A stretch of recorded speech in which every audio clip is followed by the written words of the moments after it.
Hello YouTube family, welcome to Bravo academy. সকলকে জানাই স্বাগতম তোমাদের আমাদের সকলের প্রিয় ব্রাভো একাডেমিতে। তো বন্ধুরা, আজকে আমরা ওয়্যারলেস অপারেটর মেন্সের জন্য ফিজিক্সের topic wise MCQ practice class নিয়ে এসেছি। আশা করছি যারা আমাদের সাথে অনেক দিন ধরেই আছো তারা জানো আমাদের কোশ্চেন লেভেলটা কেমন থাকে, পুরোপুরি এক্সাম ওয়াইজ। ঠিক আছে, তো আজকের টপিকটা হলো অল্টারনেটিং কারেন্ট। যারা আমাদের ভিডিওটি প্রথমবার দেখছেন অবশ্যই ডিসক্রিপশন এবং আমাদের প্লেলিস্টগুলো চেক করবেন। আপনাদের ওয়্যারলেস অপারেটর মেন্সের জন্য আরও অনেক ক্লাস করানো হয়েছে। ঠিক আছে, তো আজকে আমাদের অল্টারনেটিং কারেন্ট। তো অল্টারনেটিং কারেন্টের যত ধরনের গুরুত্বপূর্ণ প্রশ্ন হয় সবগুলো আমি নিয়ে এসেছি। আশা করব তোমাদের এই ভিডিওটি দেখার পর অল্টারনেটিং কারেন্ট থেকে যত ধরনের তোমাদের কনফিউশনগুলো রয়েছে, কনসেপ্টগুলো রয়েছে, সব ক্লিয়ার হয়ে যাবে। ঠিক আছে, তো ভিডিওটি শুরু করার আগে যারা চ্যানেলটিতে নতুন সাবস্ক্রাইব করে দেবেন এবং পাশে যে বেল আইকন ঘন্টি সেটা ক্লিক করে দেবেন, অর্থাৎ যখনই আমরা পরবর্তী ভিডিও কখনো আপলোড করব আপনাদের কাছে যে নোটিফিকেশান তা পৌঁছে যাবে। ঠিক আছে, তো ফার্স্ট কোশ্চেন দেখো কি আছে। ফার্স্ট কোশ্চেন রয়েছে a transformer is based on the principle of. ঠিক আছে, মানে একটা ট্রান্সফরমার কার উপর ভিত্তি করে চলে বা কার উপর ভিত্তি করে তাকে তৈরি করা হয় এটা ভাবতে পারো। ঠিক আছে, তো option A mutual inductance, option B self inductance, option C Ampere's law, option D Lenz ল।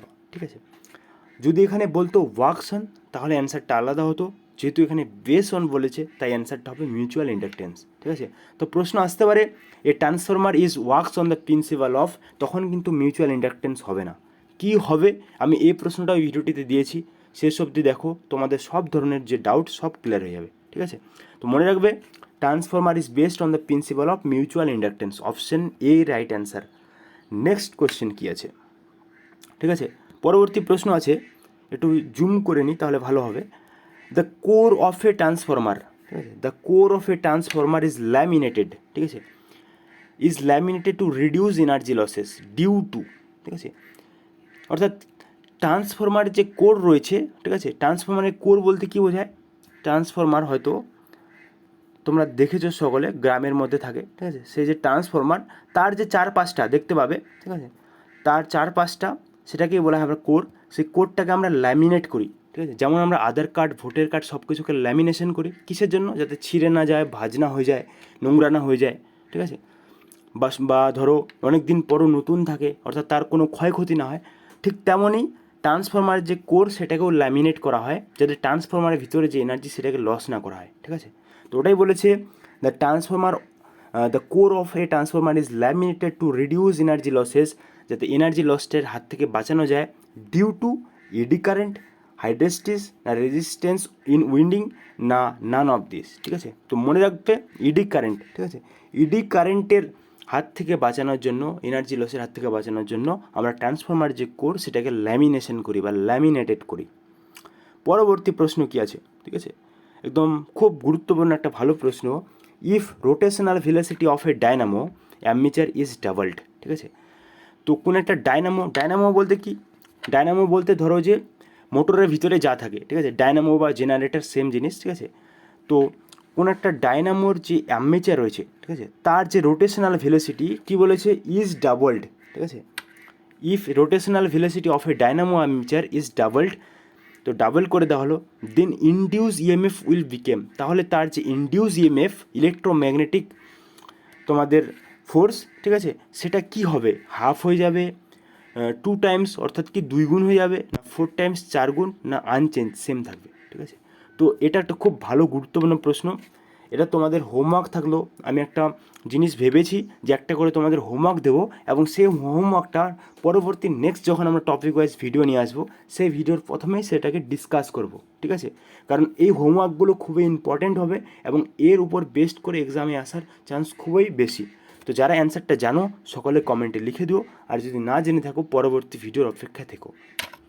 পরবর্তী প্রশ্ন কি আছে দেখো, ঠিক আছে, ডায়নামো ইজ এ ডিভাইস, আমরা সকলে জানি ডায়নামো একটা হলো যন্ত্র। ঠিক আছে, সেটা কোনো বড় ব্যাপার নয়, বলেছে কি কনভার্টিং, তো ডায়নামো কি কনভার্ট করে সেটা জিজ্ঞেস করেছে। ঠিক আছে, electrical energy into mechanical energy, electric মানে কি তড়িৎ, ঠিক আছে, তো তড়িৎ এনার্জি তড়িৎ শক্তি, টু ইনটু মানে কি থেকে, মেকানিক্যাল মানে কি যান্ত্রিক, এনার্জি মানে শক্তি, তো তড়িৎ শক্তি থেকে যান্ত্রিক শক্তি, না মেকানিক্যাল এনার্জি ইলেকট্রিক্যাল এনার্জি, যান্ত্রিক শক্তি থেকে তড়িৎ শক্তি, না chemical energy to mechanical energy, না কেমিক্যাল এনার্জি থেকে মেকানিক্যাল এনার্জিতে। তো প্রথমে আমাদের জানতে হবে ডায়নামো ব্যাপারটা কি। ঠিক আছে, ডায়নামো বা জেনারেটর এগুলো সেম জিনিস। আমরা দেখবে জেনারেটর কোথায় ব্যবহার করি? বিয়ে বাড়িতে, ঠিক আছে। আমি শুধুমাত্র বোঝানোর জন্য এগুলো ইউজ করছি, ঠিক আছে। তো জেনারেটর আমরা কোথায় করি? বিয়ে বাড়িতে। তো জেনারেটর আমরা কখন ব্যবহার করি? যখন কারেন্ট চলে যায়, তার মানে কি কারেন্ট থাকে না। তো জেনারেটরের ফলে কি, জেনারেটরের ফলে আমরা কি কারেন্টটাকে তৈরি করি এবং তার ফলে আমরা চারদিকে লাইট জ্বালাই বা ফ্যান জ্বালাই, ঠিক আছে। সেটা বড় ব্যাপার নয়। বলেছে যে ডায়নামো ইজ ডিভাইস কনভার্টিং, ঠিক আছে। তো এই যে আমরা জেনারেটরটা ইউজ করলাম, সেখানে কি করলাম? যান্ত্রিক শক্তি ক্রিয়েট করলাম। কিভাবে? তেল দিলাম এবং তার ফলে কি সেখানে যে ডায়নামোর যে চাকা সেগুলো ঘুরলো এবং সেটা ঘোরার ফলে সেখান থেকে একটা কি এনার্জি সৃষ্টি হলো, শক্তি সৃষ্টি হলো এবং সেই শক্তি সৃষ্টি হওয়ার ফলে কী হলো? আমাদের বিয়ে বাড়িতে লাইন আসলো। সেটাই হলো কি জেনারেটর বা ডায়নামো। তো এখানে কি হলো? যান্ত্রিক শক্তি ক্রিয়েট হলো, যেহেতু আমরা সেই যন্ত্রটাকে চালালাম যান্ত্রিক শক্তি, এবং সেখান থেকে কী হলো? তড়িৎ শক্তি। কীভাবে? যে ডায়নামো থেকে সেই তারের মাধ্যমে তড়িৎটা গিয়ে আমাদের চারদিকে বিয়ে বাড়িতে আলোকিত করলো, ঠিক আছে। তো বুঝতে পারলে যে যান্ত্রিক শক্তি থেকে তড়িৎ শক্তি। তো যান্ত্রিক শক্তি ইংলিশ কি? মেকানিক্যাল। তো মেকানিক্যাল এনার্জি থেকে ইলেকট্রিক্যাল মানে তড়িৎ শক্তি। Option B right answer, mechanical energy into electrical energy, ঠিক আছে। পরবর্তী প্রশ্ন কি আছে দেখো, work of electric motor is, ঠিক আছে। ইলেকট্রিক মোটর একদম সেম টাইপের প্রশ্ন, একটু আলাদা, ঠিক আছে। দেখো ইলেকট্রিক মোটর এর যে কাজ সেটা কি, ঠিক আছে। অপশনে দেখো convert AC to DC, AC means alternating current, DC means direct current. Option B to convert DC to AC, direct current to alternating current. Option C both A B, অর্থাৎ দুটাই, না convert AC current into mechanical work, ঠিক আছে। তো work of electric motor, electric motor কি? সবারই বাড়িতে প্রায় এখন আছে কি মোটর, ঠিক আছে, যেটা আমরা কি জল তুলতে ইউজ করি, ঠিক আছে। তো ইলেকট্রিক মোটর বলতে কি হলো? সেখানে আমাদের কারেন্ট আসলো, সে কারেন্ট আসার ফলে মোটরের যে পাখনা সেটা ঘুরলো এবং সেটা ঘোরার ফলে নিচ থেকে জলটা আমাদের ট্যাঙ্কিতে তুলে দিল, ঠিক আছে। তো সেই যে ইলেকট্রিক মোটর সেটা কি কাজ করে? প্রথমত আমরা দেখলাম সেখানে ইলেকট্রিক আসলো, ঠিক আছে, তার মানে কি কারেন্ট আসলো, ঠিক আছে। তো কারেন্ট আসলো, এবার সেটা কী হলো? যান্ত্রিক শক্তিতে ক্রিয়েট হলো। যান্ত্রিক শক্তি কি?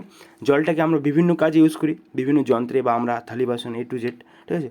তো সেটা হলো কি এসি থেকে mechanical, to convert into mechanical AC to mechanical, alternating current to mechanical work, বিভিন্ন কাজের মধ্যে ইউজ করি, ঠিক আছে।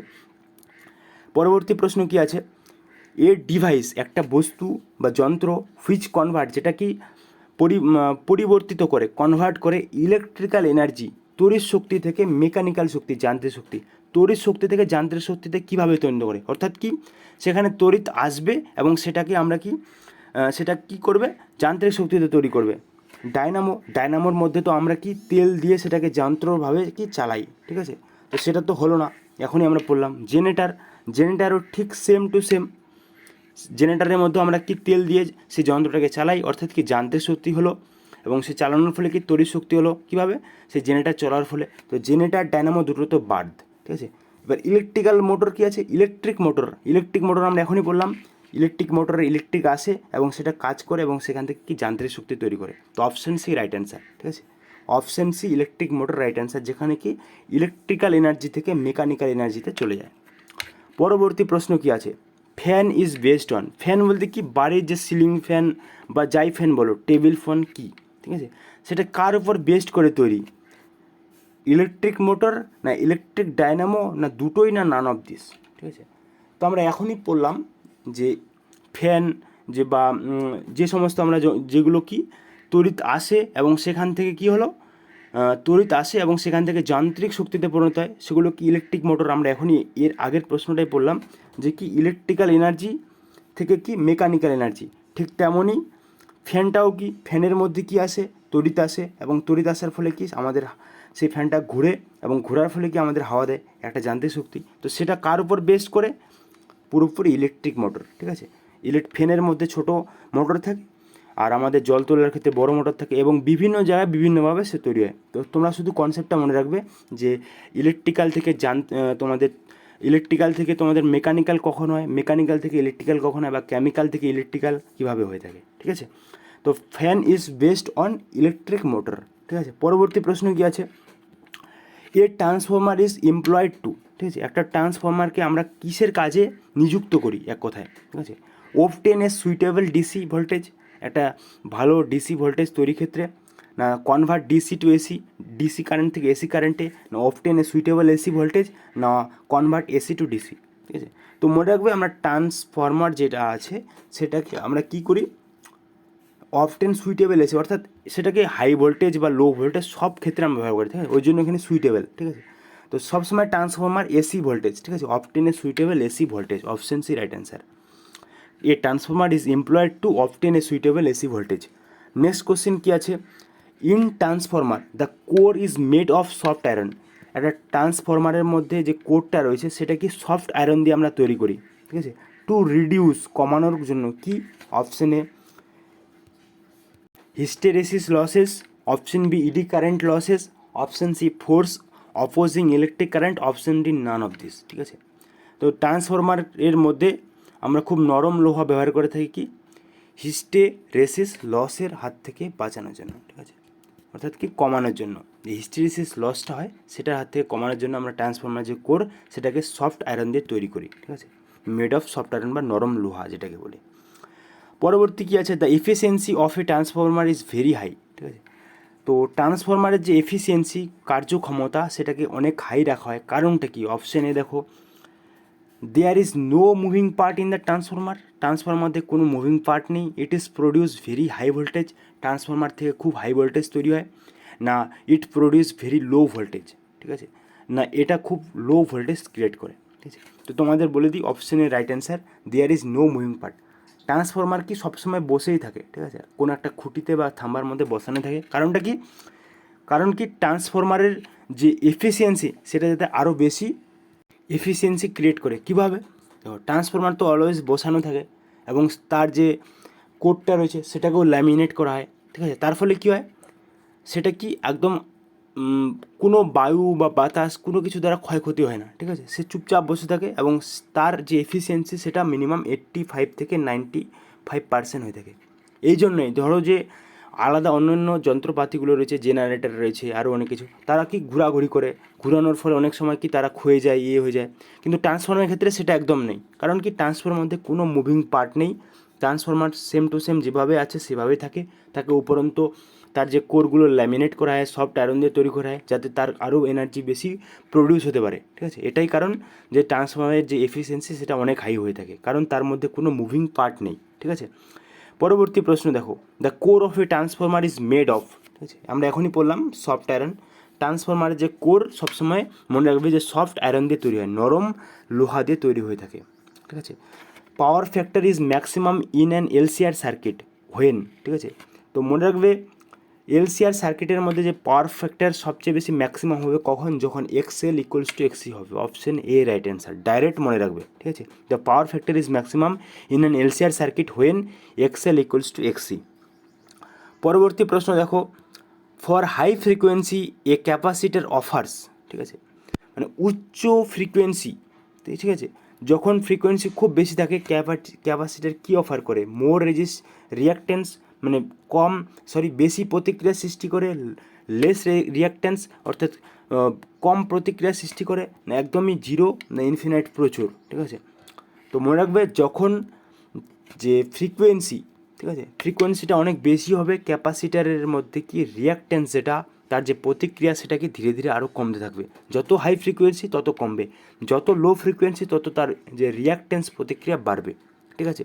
পরবর্তী প্রশ্ন দেখো কি আছে, which of the following does not depend on the magnetic effect of some sort, ঠিক আছে, which of the following does not depend on the magnetic effect of some sort, A moving, আরেকবার প্রশ্নটা পড়ি কী আছে, হুইচ অফ দ্য ফলোয়িং নিম্নের কোনটি does not depend নির্ভর করে না আপন দ্য ম্যাগনেটিক এফেক্ট, অর্থাৎ নিচের যে চারটা অপশন রয়েছে এই চারটা অপশনের মধ্যে কোনগুলো যে তড়িৎচুম্বকীয় যে শক্তি, ঠিক আছে, চৌম্বক ক্ষেত্র তার উপর নির্ভর করবে না, ঠিক আছে, মুভিং কোয়েল গ্যালভানোমিটার, না হট ওয়্যার অ্যামেচার, না ডায়নামো, না ইলেকট্রিক মোটর, ঠিক আছে। তো মনে রাখবে বাকি সবগুলোই তোমাদের ম্যাগনেটিক এফেক্টের ওপর কি চৌম্বক ক্ষেত্রের ওপর ক্রিয়াশীল হবে, কিন্তু হট ওয়্যার যে অ্যামমিটার যেটা আছে এটা আমাদের ম্যাগনেটিক এফেক্টের ওপর কি একদম কোনো প্রভাব ক্রিয়েট করতে পারবে না, একদমই ডিপেন্ড করে না, ঠিক আছে, অপশন বি রাইট অ্যান্সার। পরবর্তী প্রশ্ন কি আছে, the square root of the product of inductance and capacitance has dimension of, ঠিক আছে, the square root of the product of inductance and the capacitance has the dimension of, তো দেখো আমাদের সূত্রটা root over LC equals to root over LC equals to 1/2 1/v, ঠিক আছে। তো বলেছি the square root of the product of inductance and capacitance, এই যে ইন্ডাকটেন্স অ্যান্ড ক্যাপাসিটেন্স যে স্কোয়ার রুট, ঠিক আছে, সেটা কার সাথে সমান? তো দেখো 1/v যেটা আছে এটাকে আমরা টাইমের সাথে সমান করে নিতে পারি। তো যখন টাইম হয়ে যাবে তো root over LC equals to T, তাহলে option C right answer, T means time, ঠিক আছে। আশা করছি আজকে ভিডিওটা খুব ইনফরমেটিভ হয়েছে।